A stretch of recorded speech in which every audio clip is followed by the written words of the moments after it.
bird.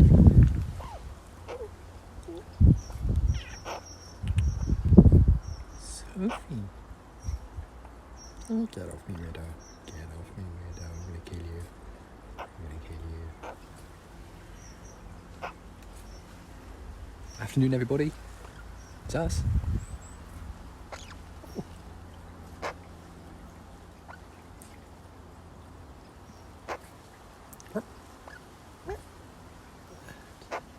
Hey, bird. Yeah, she's doing a bit of a noble today. She was quite noble this morning when I went out to see her. Well, she was noble until she started like cramming beef into her beak, and the nobleness takes a bit of a shot when a bit of a hit when that happens. Yeah, it means that I'm on lunch. There you are. Look, it's you.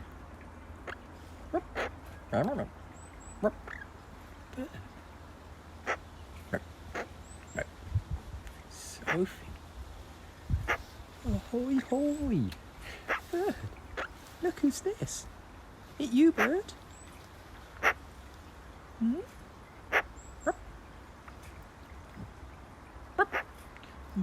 Super hard, thank you. Thanks for that. Oh, bird. Bird, it's a little bit colder than I was expecting it to be. What doing? Actually, that's not true. I fully expected it to be slightly cold because it was really cold this morning. But oh, another one. Thank you. Bird.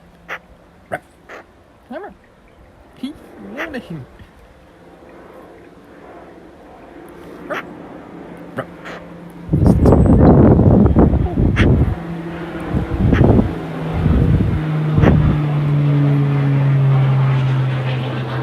She's almost finished her new feathers now. She's got like 2, maybe 3 feathers there around her eye. Like 1 over here before she... Yeah, she is. She's in a nice mood today. She's in a nice, comfy, everything is fine sort of mood. Oh, another super heart. Thank you. I think she's made... I don't want to speak too soon, but I think she's made a new wild friend. There's been there's been, like, for the last 3 or 4 days, there's been a magpie on her roof.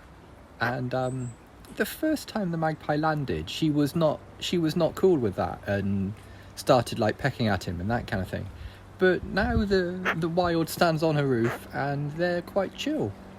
They've had a couple of like dancing / fighting workouts, but on the whole they seem quite chill. I think Sophie may have a new friend.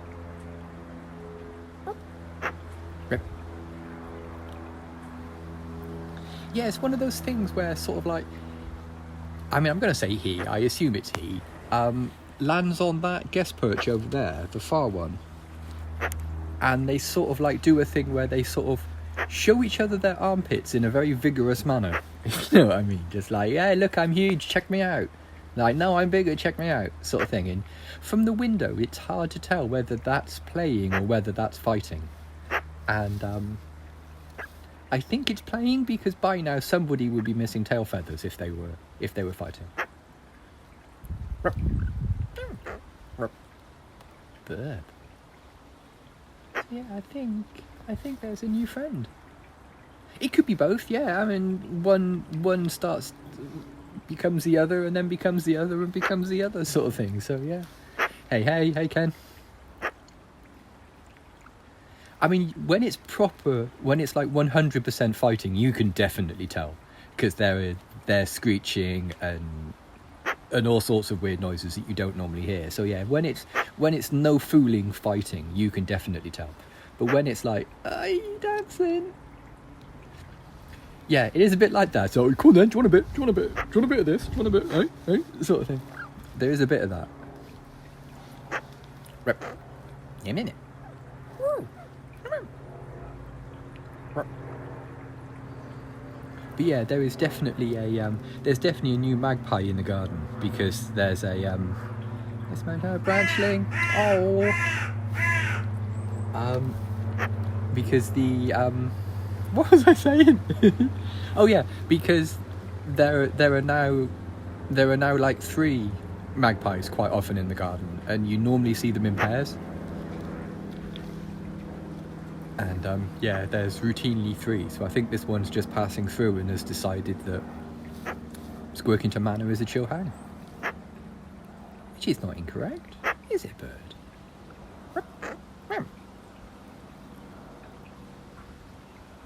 Yeah, man. I'm gonna have to get her a new biffing block, and give her loads of food to biff as well. Weird magpie love triangle. Was that a New Order song, or wasn't that a Joy Division song? Wasn't it? Weird magpie love triangle. Because yeah, she has not sorted this overbite. It's not a worry at all, but it is. Needs sorting. So yeah, I'm going to get her a new concrete biffer.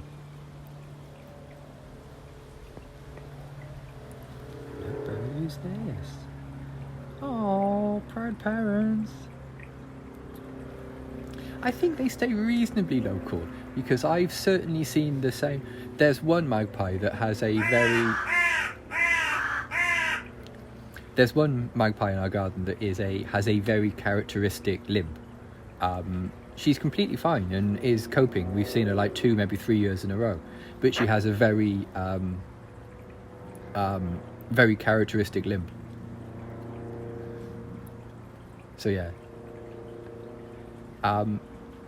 Yeah, I think they have like an area. They have like a patch. Your opinion. We value your opinions, Rory. So I think yeah, they have a patch, but they are territorial birds.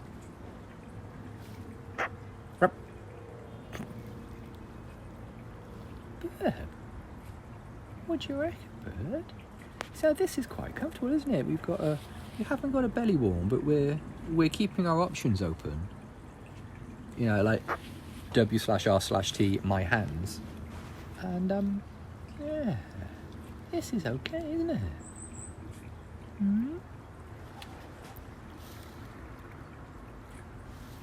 We had a raven fly through the garden this morning, and there was quite a lot of like crow commotion, quite a lot of like Rory and Con having a honk and a squirk, and yeah, I looked out the kitchen window, and a raven flew past. That was pretty awesome. Although the female's really upset because she missed it, but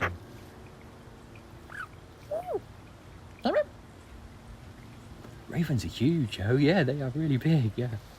Crow motion, very good. That's strong. That is strong. Yeah, ravens are huge. I remember the first time you see a raven, you're like, oh,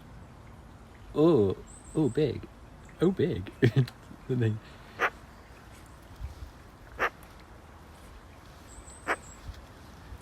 They is big biffers.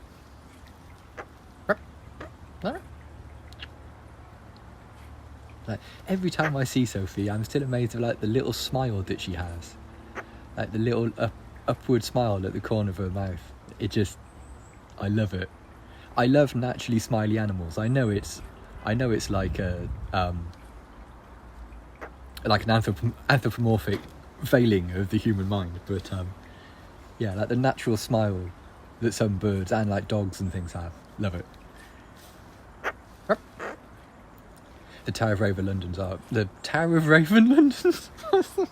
The Tower of London Ravens are super great. Yeah. Oh yeah, have a good day. Thanks for coming. Hey. Yeah, it's always been one of the things that if you look at a crow and go, bloody hell, look at the size of that crow, probably a raven. It's probably a Tower of Raven. Raven mad. Oh, the dad jokes are strong today. The dad joke power is very strong. I think they did. I think they came on for Sisters of Mercy, yeah, during, what is it, 98? Yeah, hell of a tour.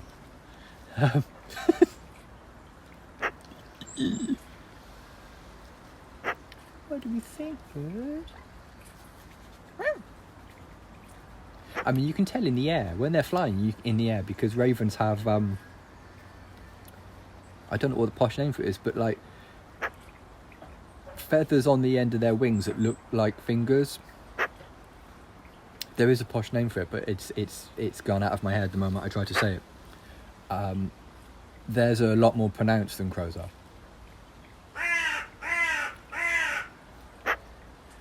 Because he's massive. He's just a chunky crow, isn't he? He's just a really, really, yeah. He's just a massive biffer of a crow. Ace. Pinion might be. I don't know. Yeah. Big boy. Chunky lad. But what do we think? Have we made soup today? We haven't made soup again today. The bowl is there. Does this mean the soup fashion is over? Have you finally got tired of wasting food, like wasting a quart of your food every day? Because if so, brilliant. I mean, that's really good news. Yeah, I think soup may well be a summer thing. I think soup is off the menu. Yeah, she's fine. She just for the last 3 months she's been that small bowl that you can see over my shoulder, she flips it into the big bowl which is next to it, which is just water. We've all been joking about like, oh, she's making soup and that kind of thing. And the last 3 or 4 days she it might well be.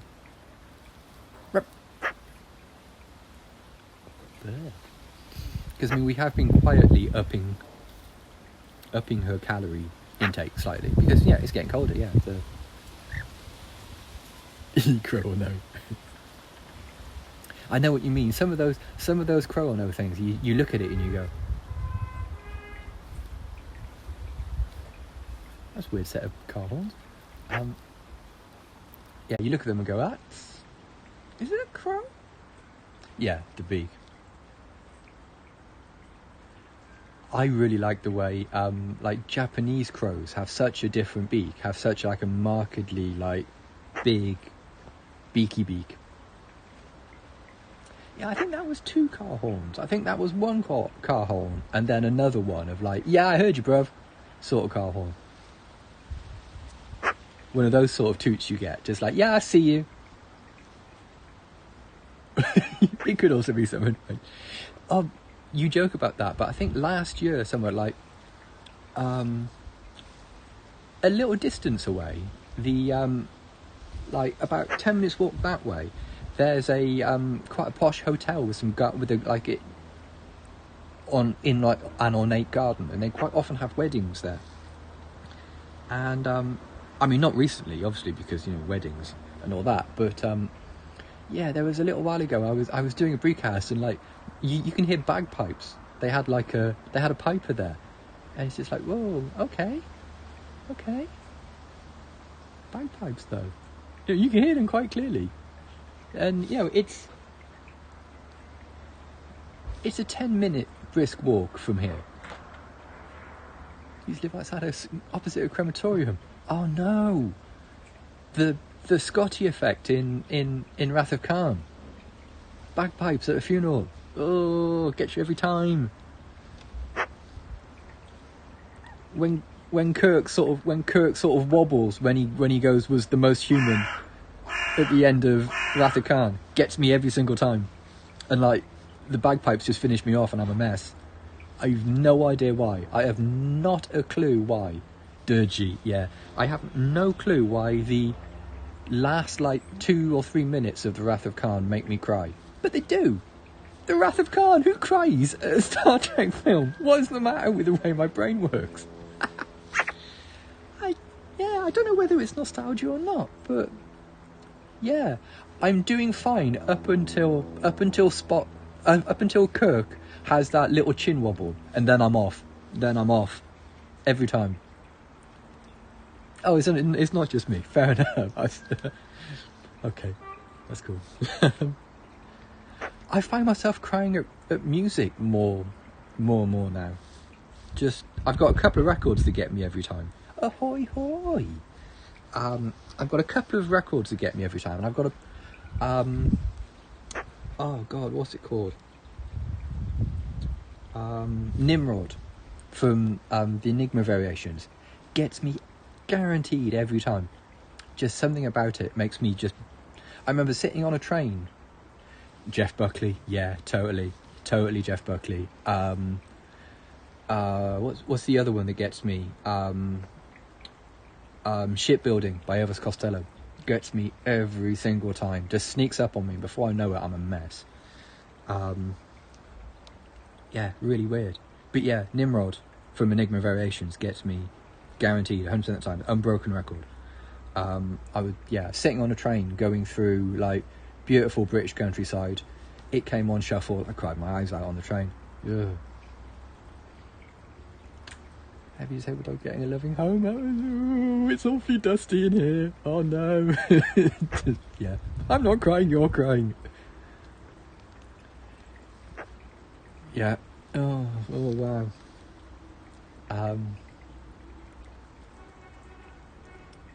Yeah, there's another one. Oh, Good Year for the Roses. That's another Elvis Costello song. That gets me. I don't think it's a Jeff Buckley record, but there's one with...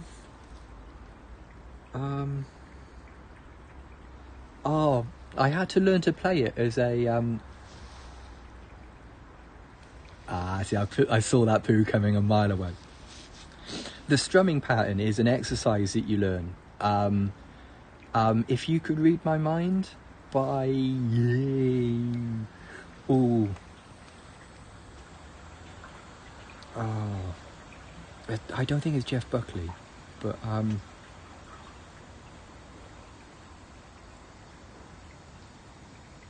I walk away like a movie star that gets burned. Gordon Lightfoot, yeah, gets burned in a three-way script. I don't know what I've been told, but the feeling is gone and I just can't get it back or something. Yeah, just... Oh, gets me every time. Absolutely fatal. Oh, hang on, we've got Wilds now.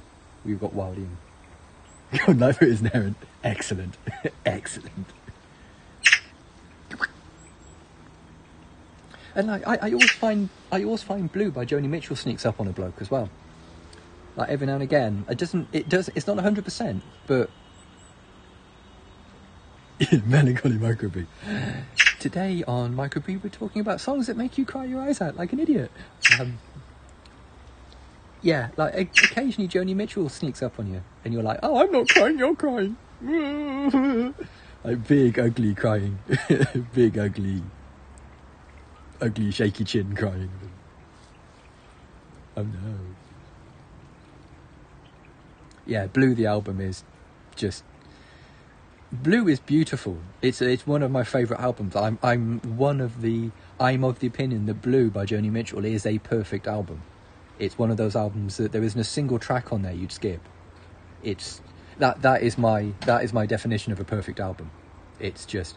There isn't a single track on there that if you were listening to it, you'd press the next track button. And I've got my hand back. I've got my unpooed hand back. And oh hey.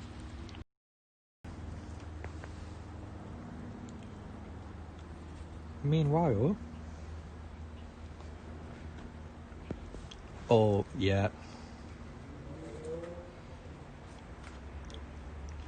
I did have a little blurb at Heroes by David Bowie just recently. That came on the radio and I had a little blip. Must admit, I had a little wobble.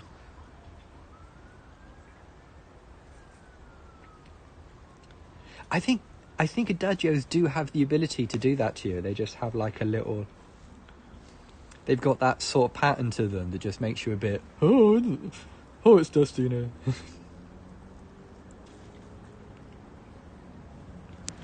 Meanwhile, Con is over there. Where's Con gone? Why can I not get a shot of Con? Oh, because he's behind the he's behind the bench that somebody very, very thoughtfully left there. Hidely ho, neighbourinos. Stuff You Should Know is actually really good, isn't it? Yeah, I'll have to look that up. That sounds good. If I'm feeling if I'm feeling like psychologically strong enough. Yeah, I remember there are some key changes and chord progressions that like make you feel, oh cool, nice one, that make you feel a certain way, make you feel like a what is it, a major to a seventh or something to a minor is like a...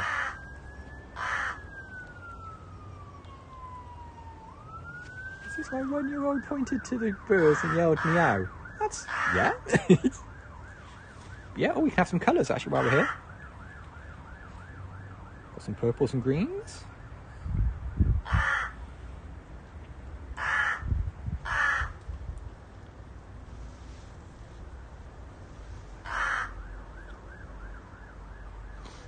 Yeah, I remember years ago going to a performance of some. The female wanted to go. It was like some sort of like sacred music thing, and it was lovely, but it got really wearing because it was Aeolian chanting, and after a while your brain just goes, oh, just play a pure chord, just please sing a major chord, please, I need you just to... OK Computer. The weird thing with OK Computer, and to a lesser extent the rest of Radiohead, is that I love it, but it makes me sad, but not in the same way sad songs do. It makes me sort of grumpy and sad. Makes me sort of like a bit dry and desolate-y sort of.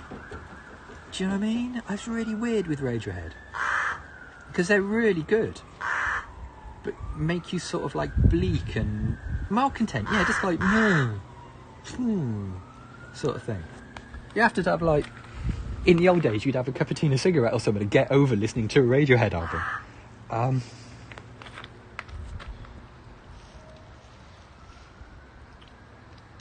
Radiohead Melancholy. That's their difficult 7th album though, isn't it? Yeah. What are you doing, bird? What did you drop?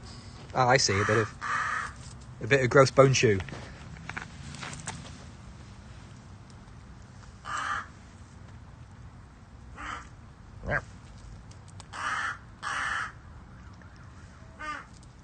Rory's giving it loads.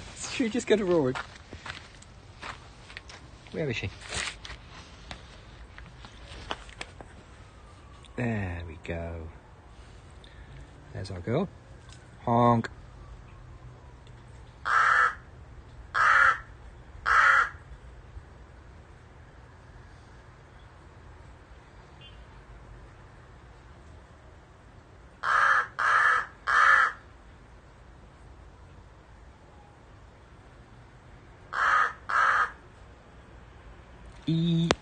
Yeah, I can relate. Yeah, she puts so much of her body into it. It's such a physical thing. Are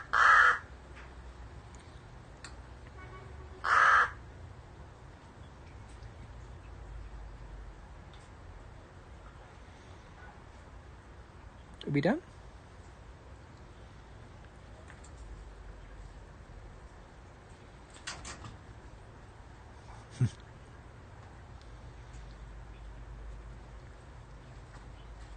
Okay, there we go. Right. Ooh, wobble. Time for some amazing camera work there. Bird, where'd you go? There you go. What are you doing? Just standing there having a think? Just standing still, calmly thinking to yourself? That's not like you, sir. Goth pigeons. Alright. Right, let's get back to work. Should have been back at work some time ago looking at his watch. Right. Okay. Right, Bird, you going to stand still for the lolly stick? So, hey, thanks for coming, gang. It's always lovely to speak to you. Okay, that's the lolly stick. Yeah. I should grab the lolly stick today. If you just stumbled across this on Periscope and you'd like to follow Sophie on Twitter, or the Discord that's linked from her Twitter, the Twitter handle is @BreeSophieBree. Or if you prefer, you can always Google Sophie the Magpie. She's gone now. Cheers, gang. See you tomorrow.